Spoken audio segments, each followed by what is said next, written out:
Hi, everybody. I'm Allan from 10-Minute Record Reviews, and I'm joined by Jonas from Sublimedia. I'm in Victoria in Canada, and Jonas, you're in Stockholm, right, Jonas, or just outside? No, in Halmstad. It's a small town south of Gothenburg. The Stockholm is the east coast, and I'm on the west coast. So Boy, this is the sort of San Francisco of Sweden. I couldn't have been more wrong. Okay, well, thank you. And so last time, about a month ago, we did our first joint record discussion, and I think you called it "Let's Talk About Vinyl Records," and I think I called it on my channel was two takes on 10 records, and we had a lot of fun. Hopefully, other people did too. So we decided that we would make a regular thing of it. And so we picked 10 more records. On top of that, we also have we have picked 8 more records and 2 surprises, which we'll keep to the end. And so we'll just go through those. And I guess that's it. Jonas, anything you want to say before we get going? No, it sounds good. You wrapped it up totally. So yeah, I don't know who's going to start. Do you start or do I start? I'll start. I gather you have a cat who may appear on screen at any particular point. Yes, I have a cat just beside me, and my wife is she's going to get him. So okay, so don't be alarmed, everybody. If you see a cat, you can keep watching. We'll still remain focused on the vinyl. Okay, so the very first record that we thought, no, so again, we picked 8 records which we share, and then a record each which only one of us has, just to be clear. So the first record we picked is by Charlie Hayden, the Liberation Music Orchestra record, I think from 70 or 71 on Impulse. Now, this is one I picked. I'm a huge fan of Charlie Hayden. He, of course, played amazing bass and was so responsive to, Ornette Coleman and Don Cherry. I mean, fancy trying to keep up with those guys in that early group. That's amazing in that first free jazz stuff. He also does later on. He does some great work with Keith Jarrett. And he also, I don't know if you have this one, Jonas, I forgot to ask you, but there's a record he put out in the 70s called Closeness. It's 4 duets. One is with Alice Coltrane. There's a few others. It's incredible. Anyway, just a plug for that one. But this one is a fantastic record, and I wasn't sure what to think of it when I imagined it would be kind of free jazzy, and there was a little bit of that in there. But this is really, it's kind of almost it's a record with a lot of historical pieces to it. So, for instance, if you read the liner notes, he's heavily influenced by thinking about the Spanish Civil War here. So there are a lot of Spanish influences and reflections on the International Brigade that fought against Franco in the Spanish Civil War. That first side of this record, I think, is amazing. It's kind of like, it's like Sketches of Spain meets Artie Shepp, with a little bit of New Orleans funeral marches and German working class anthems, because of course his collaborator here is Carla Bley, who is bringing a whole other level of stuff here. That's Carla there holding one pole, and then there's Charlie there, and there's Don Cherry playing 2 flutes in the front. I think this is an incredible record. There's so many fun little bits about it, like there's a song for Che about Che Guevara, and apparently, I was reading this the other day, he went to Portugal, and he dedicated that song when he played it. This is like 71 when Portugal still had a fascist government, but they were fighting all these anti-colonial rebels in Africa, and he dedicates the song to all the rebels, like certainly Mozambique and places like that.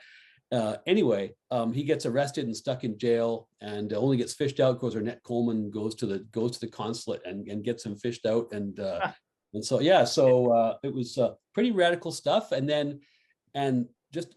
There's so much variety on here, like every single track, and it's sometimes it's like old time jazz, sometimes like he's got a couple of great bass solos on here. There's some free jazz, there's a protest tune, there's like you name it. But it's a listening record for sure. It's a whole tour. Anyway, I love it. What do you think about it? I think it's a fantastic record, and I mean I can't. It's been a while since I got it and played it. So now going back to it, I was floored, really, because I thought, in my mind, I thought it was more free, more out there, more big band free jazz. Like I have a Swedish, or had a Swedish record called GL Unit, which is Orangutan, which is a very rare sort of big band free jazz record, pretty known in the kind of Swedish circuits anyway. And I remembered it like that, but it was totally the opposite. There's some sweet songs here, and I actually wrote some notes here. War Orphans by Ornette Coleman, that song that they do, it's so probably good. One of the best, like I mean, not top 50 maybe, but on a top 100 jazz tunes, I would probably put that in there, because Carla Bley's sort of fantastic, like lush, beautiful, and then if you just skip to the sort of 2/3 into the song, it's total chaos, and then it just drifts away in the end. It's fantastic. Yeah, great record, great pick. Yeah, it's a fun one, and like you say, his discography is so varied and wild. You never, depending on where you jump in. And he did a few other records with these guys too, here and there down the years, but this is definitely, I think, the one to start with if you're and a great addition to the sort of Impulse collection if you're collecting jazz. I think it's a great one to have in the sort of the shelf. And I mean, let's talk about Carla Bley for just 30 seconds, because she has made, I mean, when she dies, and I think it's going to be pretty soon because she's getting old now, she will be hailed as one of the sort of biggest composers of sort of modern jazz, I think. And she's definitely not underrated as a sort of arranger and composer, but I think that she will have her due after her. Yeah, I think she's definitely not underrated among people like, what you might call serious music fans and scholars and so on. But I think in terms of, much like Alice Coltrane, I think she's only being now discovered by a broader, sort of more popular listening audience. Anyway, okay, so what's up next for you? Okay, so I picked this one. This is Miles Davis, around about midnight. I did some notice too, so I'm going to lean a little bit against that. 1957, and this is the first one that he did for Columbia Records, I think. So he was on Prestige. He made this record, and that was like shooting off the sort of the Columbia collaboration. This is the first one with the sort of the first famous quintet, I think, too. So you have John Coltrane, obviously, here on sax, and Red Garland, Paul Chambers, and Phil Joe Jones. So a fantastic lineup there. And one of my favorite Miles records, I have to say. The main thing about this that I hate myself for not picking up a better press of this, but this is like electronically channeled for stereo. I think Check it out. Look here. I've got the same one. Yeah, cool. I know. Okay, so here's a test of your vinyl nerdiness. How hard have you thought about replacing this with like early pressing? No. Oh yeah. Every day. But yeah, I've so far resisted it, but I know one day that I will. So yeah, definitely. And I actually did. I recorded. I'm showing my entire Miles Davis collection. It's not a super huge collection, but I have some Miles Davis records, and it really hit me when I ventured through my Miles Davis record, because Miles Davis was one of the first sort of jazz artists that I really started to collect. And when I saw a Miles record, I didn't have, I bought it. And so, I mean, I have a lot of these sort of quote unquote crappy reissues of this. They deserve to sound better, in my opinion. And when I ventured on to like Coltrane, I started to buy more earlier pressings, and I was thinking of really what I got. When it came to Miles, I just bought whatever I saw. So I have a lot of Miles records, but not the sort of the nicest Miles collection, if you know what I mean. I love that he starts with around midnight, the Monk tune. I think it's a fantastic addition of that famous song. And I read when I did the sort of the research, as when I listened to it too, that he played that on Newport, and that the staff of Columbia heard him with that, and they signed him. And also starting the record with that. Fantastic. They also do a Cole Porter song, Charlie Parker song, and being a Swede, I think it's pretty cool that they have Dear Old Stockholm at the end, which is a sort of traditional tune from the 1800s here in Sweden. What do you think about the record? I mean, it's a great record. Like as we were talking about, I have this angst about the electronically rechanneled stuff. To me, it's because, as you say, it's like the first record of that first great quintet. It's fascinating to hear Coltrane very much the junior partner, right? If you listen to Coltrane playing with Miles here compared to how he plays in '59 or God knows on their tour in 1960 when he's just about to leave, it's the power is totally shifting, right? Between those two periods.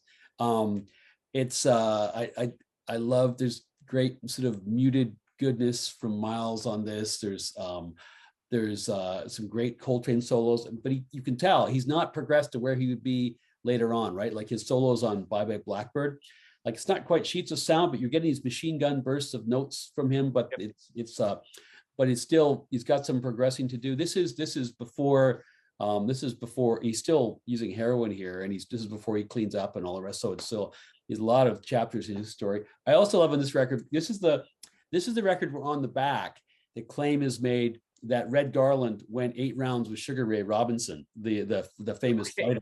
And I've always been intrigued by that because like on my channel I do little histories of stuff, and so when I did a record with the Red Garland Trio or with Coltrane, I tried to research that and find the details about that fight.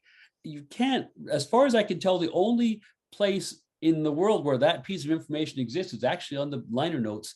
This record, so it's some comment that Red Garland has made to, who was it? It was George Avakian, like the Columbia producer. Like that was a conversation they had. So that's all. So this is now accepted as fact by the internet. You can read it all over the place, but this is the original source of that piece of information. I checked, like literally checked boxing stat websites and stuff, and there's nothing there. So so who knows? But yeah, it's a great choice. Love that record, and I'm committed to buying a better version too. So, all right. So next one is that we picked. It was up to me, and I chose this fizzer from the early '70s, Nilsson Schmilsson, and I got to say, this is a record, parts of which are very dear to my heart because my friend Gary, when I was like 6 years old, his older brother Brian, whom we all worship because he had like long hair and was a rocker dude and so on, had all these 45s. And this is the very early '70s. And one of the 45s he had was Coconut, which is a single, one of the singles off of here. And we just thought that he had that and Eleanor Rigby. Those were the only two ones we listened to all the time. And I just love that song. And I've always loved that song since I was a little kid. So it was kind of fun to do this one. So this is now he had already kind of hit the big time before because he'd done that song Everybody's Talking, which had been on Midnight Cowboy, and he got a Grammy, and so he had a lot of profile. And he's a bit like Randy Newman, right? Like he writes all these songs that are kind of pop songs. He was not so much a rocker as such, although some of the music does rock. But he was revered as a songwriter, like Lennon and McCartney. Like even when they were fighting about everything else, the one thing they agreed on at this point in time was that Harry Nilsson was one of the best songwriters in the world. Yeah. And he, of course, famously was Lennon's wingman in his so-called Lost Weekend, right, and all the rest of it. And interesting too, the lineup on here includes Klaus Voormann, the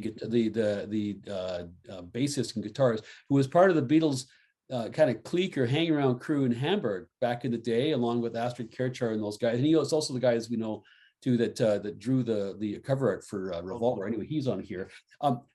So many great things about this record.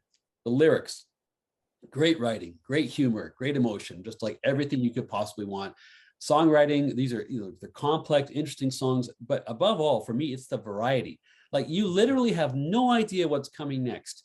when one song finishes, like, you know, like if you're listening to like a Joni Mitchell song or a Neil Young song or album or a Bob Dylan album, you kind of know what's coming next when the song. You have no idea on this record. It could be anything. It could have orchestration. It could be just a single unaccompanied piece. It could be a band rocker. Like you're all over the map. And so this is, for amongst other things, one of the least boring records I've ever heard, because you're totally on the edge of your seat. Okay, what's he going to do now? And like I say, you know, like driving along which is a very Beatlesy song. I think it feels like it's like a detached George-like song. You could imagine this being on a George Harrison record around the same time. The blues early in the morning when he's just accompanying himself on the organ. The Badfinger cover, Without You, which like I think Mariah Carey has done that, and Hart's done that, and like everybody's that big power ballad. Like power ballads and unaccompanied blues organ, like all in the same record, right? It's amazing. And Coconut, which I love, and it's hilarious, but I think it's a very clever song. I don't think it's perfect. Like I think there's like I'm not some of the tracks, like I don't, or maybe it's just personal. It's like I'm not so wild about Down. I think Let the Good Times Roll is just okay. I think some editing issues. I could maybe have shrunk a couple of these pieces, and it doesn't rock that much. It's sometimes it's heavy over more into the adult pop lane as opposed to the rock lane. So it's not always my taste, but still, overall, it's a record everybody should have in their collection. I think if you collect, especially early 70s rock and roll, this is one to have. What do you think about it? Yeah, I love it. It's one of those records that I always come back to when it comes to my sort of rock collection. And Jump in the Fire, is that the song title? That's a pretty heavy song. Yeah, it is.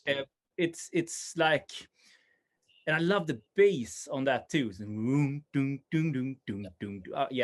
great. It's great. And also, Without You, I think is probably, Mariah Carey's version of that is fantastic. But I think that the sort of, when it comes to not only singing quality, but also emotion in the song, there's no, what is it called? Comparison.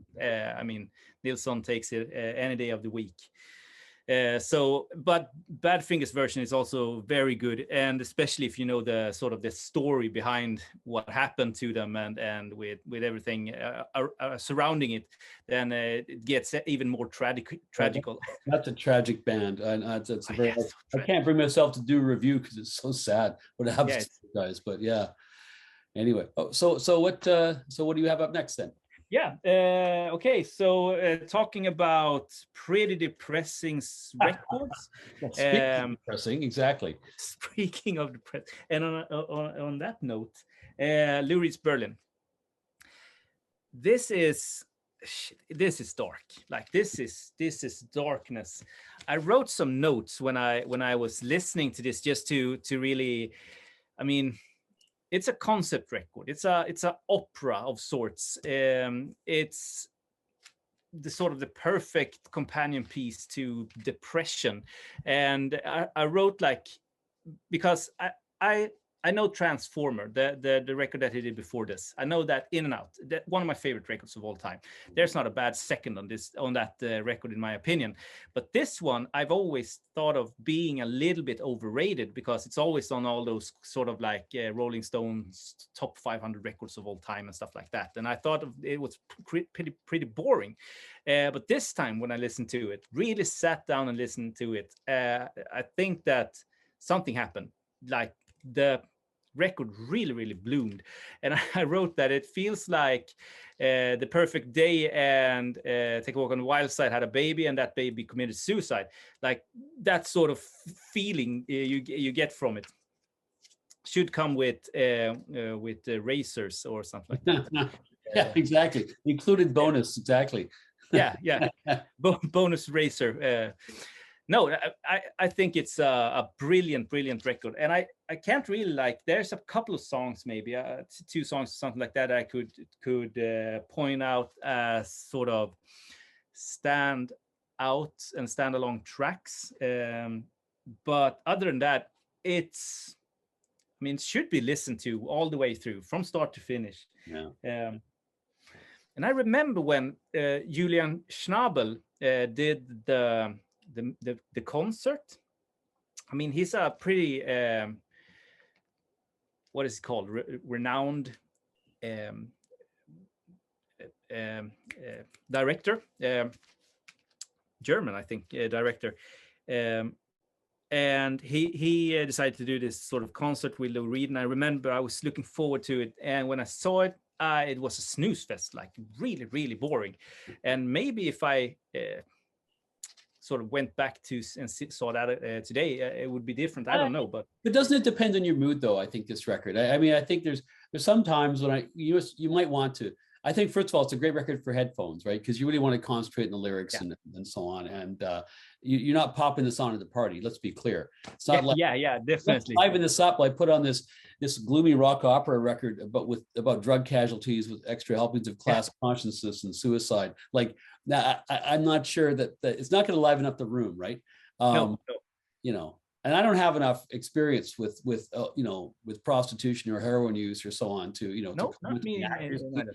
All this, but this is a bleak record. There's like other stuff like child removals. We haven't mentioned the fact, child removals, it's a suicide, kids, domestic abuse, right? Like intimate partner violence, you name it, it's all in this record. And it's also, interestingly enough, it's narrated really by the Lou Reed character, and he's almost like kind of detached. He's describing all these horrible things, but he's just sort of just kind of. So there's also this sort of horrible kind of detachment that the singer has as well. So but for me, it's like this is the record Lou Reed makes just to make it clear to all his arty friends in New York that he's not a commercial sellout just because his last record was actually pretty good, right? Okay. Yeah. I mean, because and apparently the label was just like pissed because they were like, okay, he was going to be like just like Bowie's churning out all these sort of glammy popular hits. He was never like top of the pops, but he was selling. And then this record, they're just like, oh, this is head and hand stuff, right? Like, the least radio-friendly record of 1973 or whatever it was. I read his autobiography, unfortunately, and he, I mean, I really regret reading it because he was such a prick, and I have zero respect for the guy after I read that. So I have a hard time really listening to Lou Reed as I like I did before after reading his autobiography. I don't know any of that. I don't know any of that story actually. So yeah, maybe I'll have to investigate. Read it, but be careful. Okay, fair. I mean, I read a little bit about. I mean, he and John Cale fought a lot during the Velvet Underground years. Yeah. He basically got John Cale bumped, kicked out of that band. I mean, arguably for good reason because that guy was a nutcase, but even so. Okay, so moving on. So let's pick up the mood a little bit and talk about Donald Byrd's Ethiopian Nights. I have a cutout record here. You can see literally a little corner cutout, and not just the hole drilled or whatever in the corner. So, so this is so Donald Byrd, of course, his career spans from like the bebop era through hard bop, through all the experimentation of the 60s, and then into like jazz funk and flat out disco by the late 70s, right? He's also he's a huge figure in Black music education as well. He teaches at university for many years. He also was basically the sponsor of getting like the Blackbirds going, right? That great sort of jazz funk group. And so I mean, he's a major figure in the history of music. In many ways, his career takes a lot of the same turns that Miles's does, right? Because he's maybe critically, like he's most praised for his work in the classic Blue Note era, right? Those as a hard bop player. And so when this record comes out, for all the top jazz dudes, right? This is the record where, oh my God, he's selling out. He's sold out to basically playing popular sort of R&B, funky stuff. He's no longer playing, austere, hard bop lines and so on. And so for all the things that people criticize this record about, why it's a sellout, I say that's why this record is so good, right? Yeah. Because he's not content just to be another one of these, a guy like, well, I mean, Lee Morgan didn't live to see this, but just not another Blue Note star from the 60s who's then sidelined, in the 70s, right? No, he actually moves with the times, just like Miles, although I would argue he makes a way better transition into the 70s than Miles does. The big crime for all the sort of the, Hep Cat, Finger Snapper, Blue Note fans was that he actually laid down some fat beats on this record. But it's as jazzy, I think, as anything Miles was doing in 70, 71, but it's actually better, frankly, I think, than my own opinion of what Miles was doing. And the lineup is awesome. There's like guys from the Crusaders like Joe Sample and Wilton Felder. Bobby Hutcherson is playing vibes, Harold Land on sax. Like there's like the quality of the players here is great. You get these big, long, extended, funky workouts, but I also love that one, I forget the name of it. What's the shorter track is the first on the second side, is it? Jamie, it's called. Yeah. I love that. And I love his trumpet line on that. That song should be more famous than it is. I mean, maybe it is already a little bit definitely.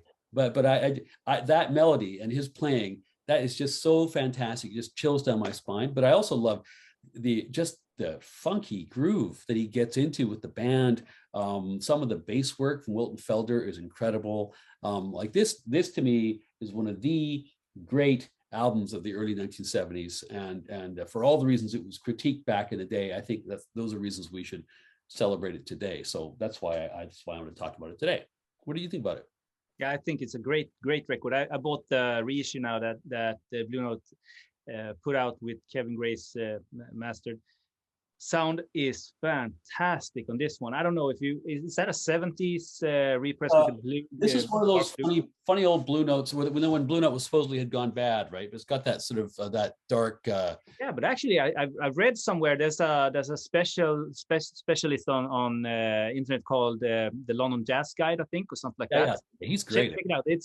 He hails that as one of the best sounding reissue labels of Blue Note. Oh, what, the Kevin Gray one or this one? That one. The Kevin Gray one is also really, really good. But if you go back and you sort of get the 70s reissues, that one with the dark blue and black B is one of the most. Well, it sounds pretty good. It sounds pretty good to me. Yeah. Yeah, I think it's a great one. I think it's one of the best sort of early 70s sort of fusionist funky records, just as you said. And just to say once more, Jamie, that sort of short song that he does is the perfect song to just break everything. Like you really stop in your where you stand and just like shit, what's happening? And then he goes back to the sort of the long. It's not nearly as good a record. It's not nearly as good a record without that song, is it? Because I mean, those two big songs are great, long songs are great, but just the contrast. Yeah, the contrast is right. The sandwich in the middle is just so fantastic. Yeah, highly recommend it. Like if you're a Blue Note, sort of, if you listen to the 50s Blue Note and you love that, you should really try this out because it's completely different, but the quality is, oh shit, the quality is there. Yeah, the musicianship is so good. Yeah. So you want to talk about Stan Getz? Yes, Stan Getz. Let's talk about Stan Getz. I picked this record because I actually got my second copy now. And this is Sweet Rain from 1968, I think. And I have to say, I'm not a Stan Getz fan. I'm not. I don't think that the records that he put out with the sort of the Latin records that he put out is that interesting, not to me. And I don't think that his tone on the instrument is something that I really like listening to. I think there's a lot of sax players out there that does that much better than him. But with that being said, I think that this record, Sweet Rain, is one of those Stan Getz records that I've heard that is good. And in my opinion, and this is just my opinion, it's not Stan Getz credit that it's good. It's actually, and I thought about this, I think it's Grady Tate, the drummer, which I know nothing about more than that I read some when I did research for the record, I did some some reading about him, and he's a soul drummer, and I think that may be the case with this record that I think is good, because Ron Carter is playing bass and Chick Corea is playing piano. So he has a pretty 1968, a pretty young sort of lineup. And he was also, I think, heavy into heroin or whatever it was, deep into drugs. And I think you can hear that a little bit on the record too, that he's not playing his most like focused, but the players around him does this justice. That's my take on it. On Verve, it's a great record. It's pretty easy to find, I think, and if you do, I think it's worth picking up. Yeah, what's your opinion on it? It's easy to find. It's cheap, so it's kind of funny. So I think you and I are about as far apart on Stan Getz as we can be on an artist, because for me, nice. So Getz Gilberto was one of the records that my dad had. It was one of the first records I can remember my whole life. Because my early childhood was the late 60s, and so I remember that's one of my first musical memories, and I've always loved that. And the bossa nova, that was the start of my bossa nova obsession, which I think I have, and so I regularly do bossa nova reviews, which don't get many views on my channel, but I do them because I'm obsessed. Anyway, but it wasn't for everybody. I understand that, and I would say, however, that outside of the bossa stuff, this record has a very good claim to being his best record outside of that stuff, and I am a big fan of his tone.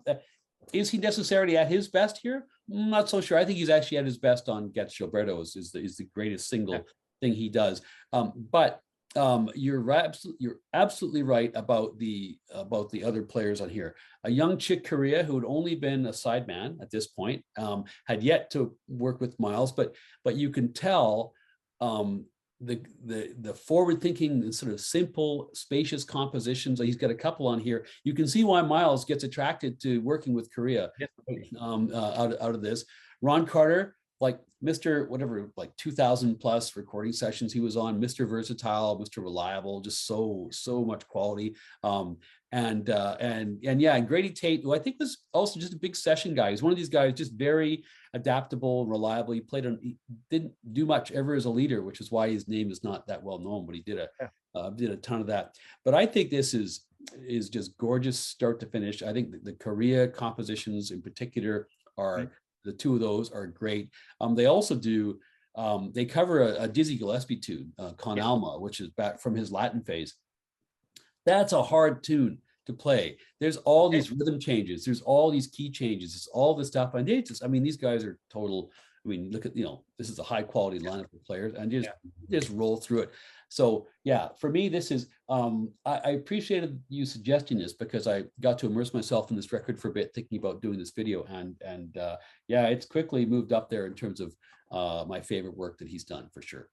Yeah. Okay. Cool. Yeah. So now, is it my turn? Yep. I think it is, isn't it? Okay. We decided that we would look at this one. Very interesting record. Donald Fagen's debut record from, I think, 1981, the Nightfly. And this is, of course, this Fagen, of course, is, one half of the big two of Steely Dan, along with Walter Becker, the late departed Walter Becker. And he had never done anything except with Walter Becker up until this point. And, Steely Dan, I love Steely Dan, but I'm not one of those sort of like Steely Dan freaks that apparently are populating the internet at the moment and are pretty meme worthy. But I dig their records. It's sophisticated pop music. They're beautifully produced. They're just, anybody who's got any kind of a decent stereo, it's just a pleasure listening to a Steely Dan record, just because of just the way everything sound coming out of the speaker. And this too, it's a great sounding record. The Nightfly. Yeah, you feel like, okay, I'm glad I spent the money on this, on my stereo when I put on a record like this, right? And this apparently too is one of the very early digital records, and so in fact all the crew had to learn how to use digital equipment. This is like 1981, and then on top of this is the absolute polar opposite to the kind of blowing session Blue Notes where 5 guys get in a room and just play for 3 hours and there you go. Every single part on every single track is recorded independently on this over a period of whatever months it is. And, you know, and this was unusual for a lot of people and they were complaining, but the results I think are incredible. It is brilliantly crisp and yet very warm and vibrant music. There's so many great tracks on here. IGY, my personal fave, New Frontier, which is like, for me, is like an earworm that pops up now and then. I've loved that song ever since I first heard it. The title track is amazing. I think if there's a criticism of this record that I would have is that after a while, it's a little bit samey. Like, and I think that's kind of a pitfall that you have with solo work, or, you know, if someone's really just doing their own vision, it's very, that's why I think the Nilsson record we talked about earlier is so amazing, because there's one guy whose imagination is all over the map. Fagen, the music here is incredible. It's a great record. It's like one of the great adult pop contemporary records I think that's ever been made, but it does suffer a little bit from a lack of variety, I think, in some of the tunes, but there is not a weak song on here. And I just, you know, I just relish the chance to pop it on the table. Yeah, I agree. I'm not a huge Steely Dan fan either, or Donald Fagen. I have that record because, as you said, I have it to test out my equipment when I get it, because it's a great sounding record. But this is the sort of 80s production that I have a little bit hard time listening to. It's very sterile. Is that the word for it? Like really like dry in sort of the sound, and I like that sort of spontaneous, airy sound when it comes to production. Yeah, not my most favorite record in the world, but great sounding record, and it's a very well-made record, both in song quality and in production and musicianship. I had to look up who was playing the drums, because it almost sounded, it was so dry and on like perfect. I thought it was a drum machine, but it wasn't. It was some guy. Okay. I thought it was drum machine maybe too, but Gary Katz is a producer. Yeah. He was the same guy that did all the Steely Dan records. I mean, I know what you mean about the production. I think things get worse in the 80s for production. At a certain point, this is too early for this. By the time we get to like 83 or 84, producers are obsessed with this big reverby snare sound. Yeah. And maybe the absolute worst example of this, well, it's the worst example of a lot of stuff, is Springsteen's Born in the USA record, which personally cannot stand. But that big snare drum is a boom, you know, just like, again, and it just, for years and years and years, it's that you couldn't get away from it. And it is the least funky, least danceable, most sterile sound you could possibly have. But I guess it played well on radio anyway. That sound isn't on here, but there is maybe it's just the digitalness of it. Maybe it's just too much. I think so. It's when you record like every single sort of sound on that record, I think that that's the consequence of like isolating it like that. Yeah, I agree. All the sort of the mid 80s records sounds like they were recorded in a sort of flight hangar or something like that. It's just that big sound. Exactly. Yeah, can't stand it. So over to you. Yep. I think it's the last one I have before doing this sort of surprise record. Yeah, we talked a little bit about Neil Young, Tonight's the Night, 1973. Right. 75. This is one of my favorite Neil Young records. It's such a great record because it sounds like they just went into the studio, or the sort of not even studio, the rehearsal studio, something like that, and just played, and someone hit record. Such a spontaneous record. It sounds like that anyway, but there's no doubt in the world that it's a Neil Young record. You can hear it instantly when you listen to it. And it feels like everyone had a fun time doing it. And I read in his biography or autobiography that wasn't this the time where they lost Danny from the horse. Can't remember, but it's somewhere along this line. So it should be a pretty dark record. But I think that this sort of yeah, a pretty. They sound like they're having fun. So I wrote like it's a raw in the sound. So the opposite of Donald Fagen, I assume. Sounds like someone was just hanging a microphone from the ceiling and recording what happened in the room. Yeah. It's the polar opposite of the Fagen record, isn't it? Yeah, I think so. Absolute night and day.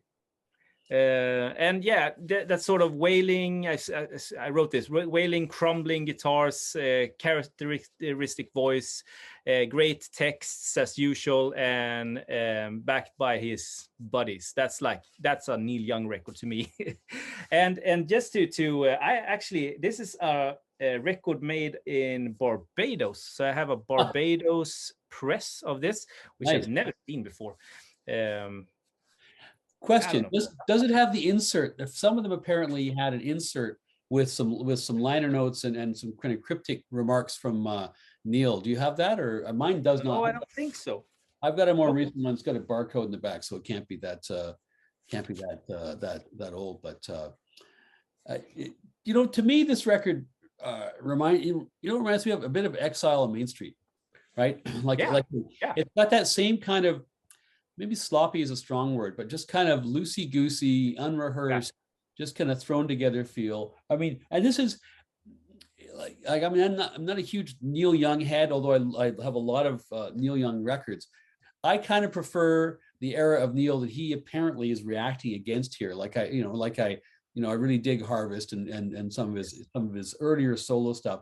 But then what happens is he gets all pissed off at all the fame and I think he's very heavily affected by the deaths of close associates because of drugs and band members and so on, and he just decided he retreats to his ranch. He's just rejecting all this stuff and he just gets rawer and rawer and rougher, right, in the music that he puts out. He kind of loses me a little bit. I love, but as he continues down that vein, I become less interested in his music, and he also has he is to the guitar what Bob Dylan is to the harmonica, right? It's a feature of his playing and his music. But Neil Young guitar solos are I find a little painful to get through because they're a little bit twangy and rough. But this is, you can feel the emotion coming through this. This is clearly it's a people playing for each other. It's music for musicians. There's a lot of feeling in it. I think there's some really great tunes here. Mellow My Mind is amazing. Borrowed Tune, which is, so it was funny because I was thinking Borrowed Tune, God, I've heard this before. And of course it's the melody to Lady Jane by the Stones. But the funny thing is, he actually acknowledges this in the lyrics while he's singing it. I suppose that's probably famous and well known if you're a Neil Young fan, but I didn't know that till I heard it. And he basically says, this is a tune I borrowed from the Rolling Stones. That's one of the songs, or one of the lines in it. And Tired Eyes, and anyway, great tunes on here. I'd call this one of the records that finally brings the curtain down on what was left of the 60s. And there's no more idealism here. It's raw, and as you say, raw was the first word I had actually written down to talk about. It is a raw feeling record. Yeah, raw feeling. But it's pretty cool. So yeah, and I think that I love On the Beach, and when they come to Ragged Glory, I think it's a good record, not a masterpiece by all means, but it's a good record. But then he loses me a little bit. Rockin' in the Free World, I think, is one of the worst songs ever. I hate that song. I can't stand that song. Oh, it's awful. Well, that's everything that I don't like about Neil. That's the sound. Just the sound of it is bad, I think. It gets played all the time. I don't know why, but and I think I sold it. I had his Lenoir or Lenois record that he did with Daniel Lenoir, and I think that's sort of, we have went beyond his sort of hammering on the guitar. That record is only hammering on guitar. The same goes with his soundtrack to Dead Man, that the Jim Jarmusch movie. Those two records are pretty similar in sort of style, and I think that those two are pretty interesting, not good, but interesting records. compared to like Rockin' in the Free World or Freedom, which is just, in my opinion, bad. Like a bad record. And everything that came after that also. I can't stand Psychedelic Pill and all those sort of and the cover record that he did. It's not my thing. It's just not my thing. But this is great. I love his archive series when he does just him on a guitar or piano or something like that, or very, very like sort of that's the Neil that I. Do you have the Massey Hall record? The live at Massey Hall? Yeah, that to me is peak Neil. I'm probably for most people it's peak Neil, but it's so good. And, he's not always quite singing in key, but there's so much feeling, in his voice, right? So. Yeah, and that's not, if to me, listening to a singer-songwriter, the feeling is like 80% of the entire sort of song, or if they can perform what they are saying or what they want to get through. The rest, music, texts, quality of voice, doesn't matter. It's just, if feeling is everything. Like Karen Dalton, I love her voice, but if I was playing that to one of my buddies, they would say that she had the worst voice ever. I love her voice. Yeah, I don't actually know her work, so that's, now I'm curious. I have to go dig it up. But okay, in the next episode, I'll take that as the surprise one. That sounds good. Okay, so speaking of surprise, so do I go first to the surprise then? Is that where we're at? Yeah. I guess we'll do it. Yeah. Okay. I have to go first. So I cheated a bit because I know we're only supposed to pick one record. I picked two records, but they're kind of a pair, but by the same artist. Those are two records by a guy called Hysear Don Walker, and I'll here are the two records here. The first of those is called this one is the first one, Complete Expressions, and the second one is just called it's Complete Expressions Volume 2. So anyway, it's the Complete Expressions series. Anyway, so this is amazing shit, I have to say. So this is a guy who, these are two of the three records this guy appears on, by the way, that he's credited for. There may be some other session stuff that he's done. He's a keyboardist, doesn't sing, just plays keyboards. And see, he's a guy, he's from Chicago or outside from Evanston, which is around Chicago. And I have this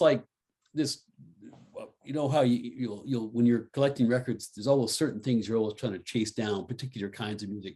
I know for you it's like prog and psych and so on. For me, one of the things I'm always looking for, try to climb the hill to find the greatest ever funky Fender Rhodes early 70s groove, right? That's kind of one of the reasons why I dig some of the Donald Byrd stuff from the early 70s and the Mizell brothers and that sort of stuff.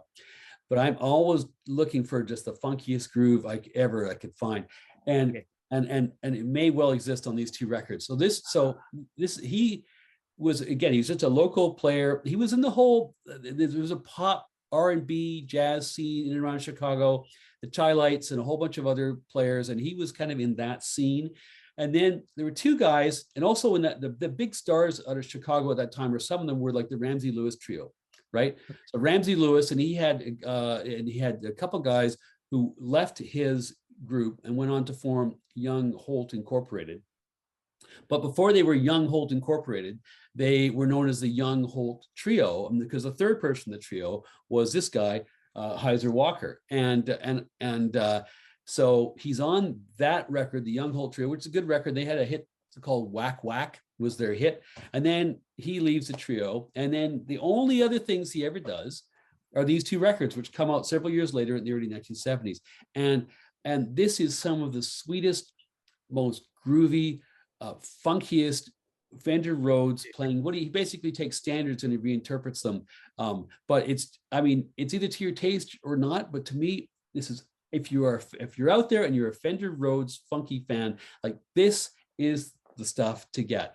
And then he disappears, and so I'm going to do on my own channel, I'm going to do a session on this, an episode of this guy, but there's nothing on the internet about him, like nothing. So I took that as a challenge. I think I was telling you about this the other day, so I actually did some sleuthing, and I found some of his family members, like through like an obit, and I reached out and got in contact, and then eventually I've interviewed his nephew, but there's another couple of interviews that I have to do before. This is a little sort of side project I have, because I think this guy is so great, and he doesn't have a Wikipedia page. There's like nothing. And I would just like to kind of make people more conscious. Anyway, so but these are amazing records.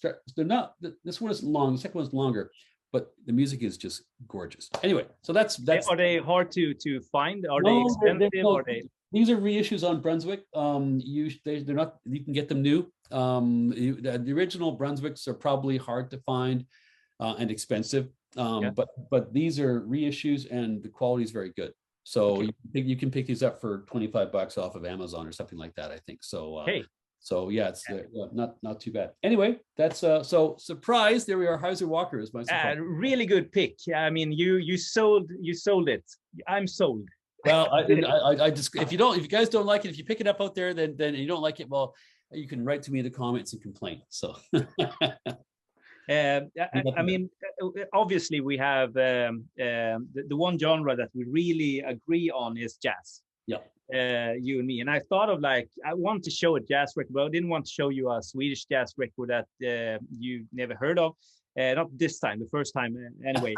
So I thought of, I mean, one of my favorite jazz artists of all time is Monk. And he did a record in Sweden, or they recorded him in Sweden in 1961, live in Stockholm. And this is actually one of the best live records I've ever heard with Monk.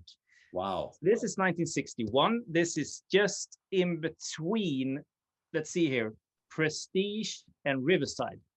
Could that be the no Riverside and Columbia? Is that the? I don't know. I don't know the sequence of his. I think so, because he did Monk's Dream in 1962, I think, and this have the same lineup. So you have Charlie Rouse, John Orr, and Frankie Dunlop on this one also. 2 LP set, released in 1987 on Dragon Records here in Sweden. And it was recorded in Stockholm at the Konserthuset, the concert venue, it's called, and really good sound quality. I mean, I think that the Swedish technicians back in the day were really good, educated. They had great equipment, and just overall making good sounding kind of stuff, because we have had a rich culture of government sort of paid like public service. If you know, we have had public service for, I mean, since the 50s, I think, or something like that. So we have one of the world's oldest music archives, I think, here in Sweden. So yeah, highly recommended.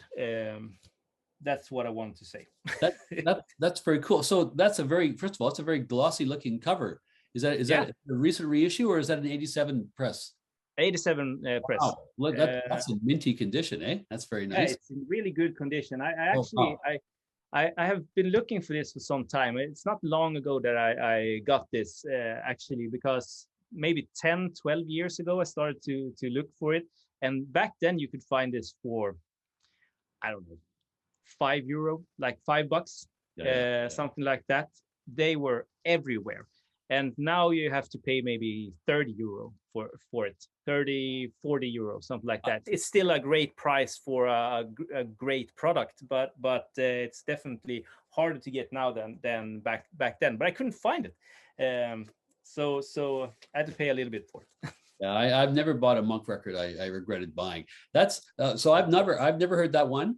That's got me intrigued. There was a big, to call it an exodus is wrong, but there was clearly a real attraction to play in Scandinavia for a lot of the top jazz guys in late 50s and early to mid 60s, because there's all kinds of, like Albert Ehlers over in Copenhagen, and Getz toured there a lot. And also, and maybe it's because too the facilities were good, like you say, right? Because I can think of a number of live records I've got that were recorded in the same venue in Stockholm. But yeah, I mean, there are, I don't know, maybe there are some bad Monk records, but I don't know what they are. No, I don't think so. I don't think there's a single band. They talk about being, I haven't come so far in his catalog, so I haven't listened to the last records that he made. Some of them they say are a little bit unfocused and so on, but it's I have a hard time just imagining that he would put out a like a total bad record. Well, he had the advantage, of course, in his later years when he was not suffering from when he was not enjoying great health. But he had a patron, right? He had the Baroness, right, who was looking after him, and his wife, and they actually moved into her house in New York. And so up until the end, whatever other challenges he had, he didn't, he wasn't suffering in terms of, nutrition, having a good place to live. And like, a lot of people, a lot of guys, I've been doing some work on reading about Chet Baker. He had a terrible time, right? Well, Mike had, some challenges, but his were principally mental health challenges. But he had, there was kind of a shock absorber system in place for him, right? So yeah, I think so too. Maybe he would end up like Charlie Parker or something like that if he didn't have that sort of parachute to make him safe. It's funny that you mentioned the sort of Scandinavian connection with a lot of the US big sort of jazz names, because I think that the reason they went here is because we really sort of Swedish people or Scandinavian people really like treated jazz musicians as kings and rock stars, and they paid them good. They got to stay at great hotels, and I mean stuff like that. They could practice, and when I've read like Monk and Miles and stuff like that, as soon as they went back to the States, they were treated terribly. Well, yeah, I mean, that's the thing. I mean, I wouldn't say. I mean, let's not pretend that Europe was a non-racist society. But at the same no. What these guys were facing back at home was basically apartheid, right? Yeah. I mean, for lack of a better term, and that's, I mean, and you can go back to the pre-war period too, and a lot of the jazz players then shocked when they go to Europe, and they get to stay in the same hotels as everybody else, and are treated like human beings, so I think that was a big part of it. That explains. There's an interesting book, I think, to be written on jazz tourism, because there's that piece. There's also all the State Department funded tours which happen which is basically an outcropping of the Cold War, right? It's all about just like the Soviets who had their ballet company touring everywhere. It was a cultural outreach. Americans were sending Dizzy Gillespie to every continent he was willing to fly to, and those musical trips have ripples, right? Because then things start to happen in those places, or the connections. That's why we get back to the bossa craze we talked about before. That's what we get. That's what we get all that as well. So it's or maybe it's already been written, but the whole kind of like the international connections around jazz ultimately ends up giving us some great music, just like what you just showed us now. So yeah, definitely. And I mean, Don Cherry was here for a long time. He was living here in the sort of 70s for a long time, and I think that the ripples that he did on sort of jazz history on Scandinavian music was huge, because he started an entire movement that in parts still are going on. I think that sort of fusiony world music. It's free jazz, but I've read the book about Moki, Sherry and Don Cherry, and they talk about free jazz, but not free jazz in sort of breaking free from the bop, but more free in a social term, like breaking free from society, breaking free from organizers, doing concerts. They did their own organizing their own concerts when he moved to Sweden and stuff like that. Super interesting. And that book, a geographical book about because a lot of people went to Japan. It's very like a lot of people went to Japan, and obviously it's for seeing the country, but then again, a lot of sort of Japanese jazz from the 70s, fantastic.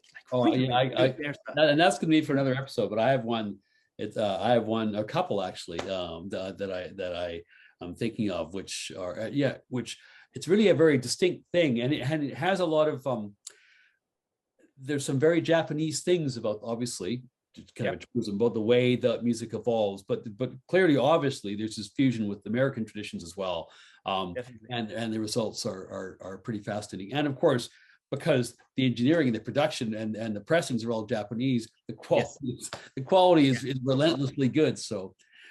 Look, this has been this has just been a wonderful conversation, and we could talk for 2 hours. Yeah, we could, but people have other things to watch on YouTube, so we should let them go and do that. And I think we can promise everybody this will not be the last of these, and Jonas will figure out a new theme, and we'll get back in touch pretty soon and see everybody then. Yeah, definitely. All right, take care, stay safe. Bye-bye. Bye.